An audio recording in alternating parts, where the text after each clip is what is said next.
maghimo sa katarungan, magpuyo sa balang bukid sa Ginoo. Ang maghimo sa katarungan, magpuyo sa balang bukid sa Ginoo. Siya nga naglakaw nga walay sala,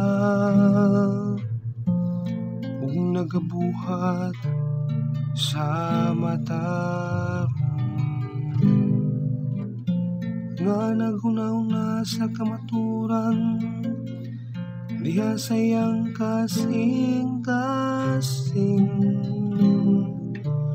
ug wala magsultig libak sa iyang dila. Ang maghimo sa katarungan, magpuyo sa balang bukid sa Ginoo. Siya nga wala magtagmal, sayang isikatawo, di nagpasangil batok, sayang silingan. Pinagi kaniyang sad-an gitapay, samtang nagapasidungog siya kanila, nga mahadlokon sa Ginoo. Ang maghimo sa katarungan, magpuyo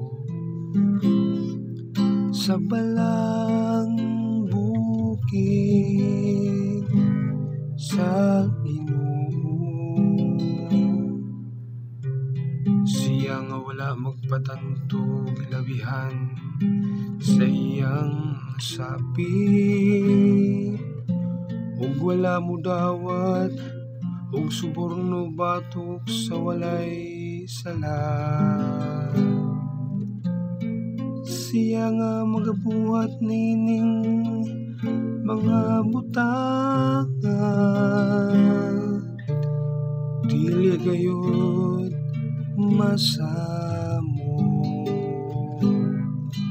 Ang maghimo sa katarungan, magpuyo sa balang bukid sa Ginoo. Ang maghimo sa katarungan, magpuyo sa balang bukid sa